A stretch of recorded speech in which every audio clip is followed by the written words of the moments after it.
Hey guys, back with another one here from the Content Minds on YouTube, and today blue collar LARPing in the Carhartt. I got the wood stove running behind me. I just wanted to check in briefly with all the action, such as it is coming out of Europe, coming out of the Trump administration. I was thinking and reflecting a little bit both on the kind of the extreme executive power being demonstrated in the U.S. right now. A pretty passive Republican-controlled Congress thus far, and obviously Trump's still riding the wave of his electoral victory.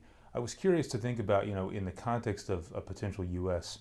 withdrawal of aid from Ukraine and perhaps even a settlement without Ukraine at the table. What are some analogs to this? And I was thinking about the 1970s, about the 1940s, and 1930s even, about some of the treatment of allies in Europe. And then I thought maybe you don't have to think back that far. There's an analog I think much more familiar to all of us, which was the Biden administration's pullout from Afghanistan at the beginning of his administration, when he similarly seemed extremely empowered and had a large mandate. And I'll put up some. You can see one of my dogs in the background there settling in.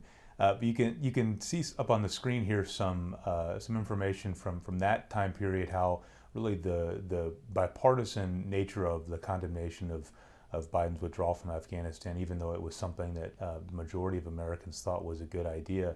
And I thought this was really interesting to think about in the context. This was really interesting to think about in the context of Ukraine and Ukraine aid, in the context of most Americans still supporting it, although obviously the Republican base has moderated on that quite a bit, especially as Trump has picked up this issue of us giving too much to Ukraine and kind of started pushing this, as many have said, this Kremlin talking point.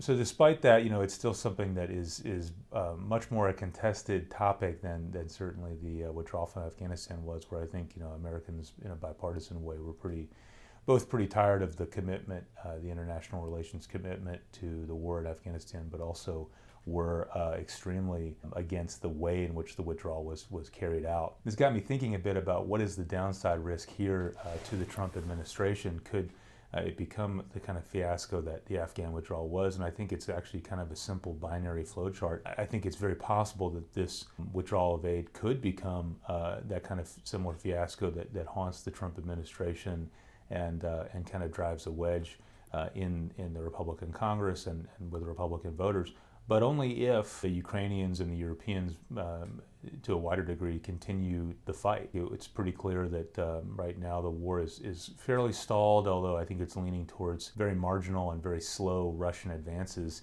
into Ukrainian territory, obviously with lots of death and destruction and lots of horrible news coverage of that coming out. The way in which I see this potential withdrawal coming back to bite the Trump administration a bit would be, obviously, if the Ukrainians keep fighting, I think they will continue to slowly continue to lose territory and lose lives. There will continue to be crimes against humanity and war crimes against civilians, and obviously if and when Europeans feel the need to get involved, especially with the removal of U.S. support, those deaths and that destruction may impact Europeans more directly, and the war might continue to escalate. So in that context, I think there's a very real pathway into which the Trump administration ends up with quite a bit of egg on its face, especially as you see a fledgling democracy continuing to defend itself against Putin, and Trump will continue to make statements in support of Putin. I could see that becoming a real crisis, PR crisis for the administration. I think the message from Sikorsky, people like them, is don't forget Kabul. You don't want to have Kabul happen on your watch, right? He's trying to keep them from completely abandoning Ukraine. You mean a chaotic withdrawal, a chaotic collapse of Kiev? Exactly. That you've set Ukraine on the path to what's happened in Afghanistan under Biden. You hear that from some Trump people saying that's the one caveat as he is catering to Putin, is that they don't want a disastrous ending. That's the one thing he fears. Conversely, and perhaps more realistically, I think that the withdrawal of aid from Ukraine by the United States probably wouldn't result in this kind of public relations fiasco, but that would require a peace that would be accepted by the Ukrainians and by the Europeans more broadly. And while I think this is the more likely outcome, just because of basically broad political cynicism, and I think an intransigence and a reticence on the part of European leadership, but a reticence there to actually stand up to Russia, I think it's obviously more likely that this move to grant or achieve some kind of pro-Russia peace, I think that is still the most likely outcome. However, that would require working with the Ukrainians, working with the Europeans. I mean, obviously we have quote-unquote peace talks happening now with the Ukrainians not at the table, and the last week has seen probably the greatest marginalization of European allies, certainly in my lifetime. I mean, I think the wedge that's being driven right now into the NATO alliance is potentially truly historic. So in a way, it's kind of a paradox, right? I think the most likely outcome from a cynical kind of perspective and with the full view of sort of the history of international relations in Eastern Europe, you'd say, okay, there probably, there will be concessions made to achieve some kind of peace, and those concessions will be favorable to Putin and to Russia. At the same time, I don't see a way in which that happens without the Ukrainians and the Europeans more broadly being brought on board, because they're obviously showing to some degree an interest in continuing to fight. And I think if the U.S. does continue to unilaterally withdraw its aid, that's likely what they will do.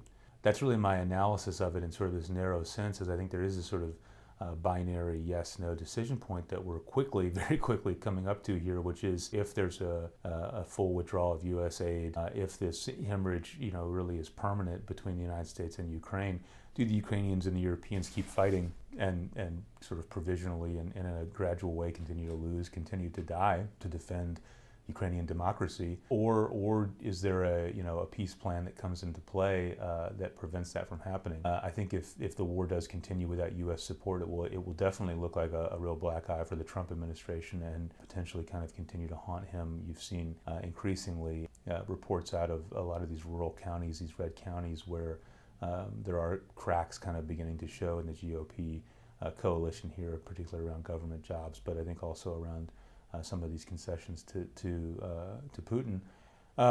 That said, if a plan does come to fruition, it could end up looking, I think, what Trump wants to look like, which is sort of a grand deal for peace. And obviously, there's been some talk about him wanting a Nobel Peace Prize and all these things. Let's say that a peace plan does come to fruition, and the Ukrainians and the Europeans are on board with it. It would certainly be a real win for his administration in terms of international affairs. That said, that pathway in the flowchart is obviously, I think, reliant on the Ukrainians getting a deal they can live with and the Europeans getting one as well. So that's everything from me today. Kind of a quick hitter here on a pretty complex topic, but as always, really appreciate you tuning in and leaving comments down below. Thanks again.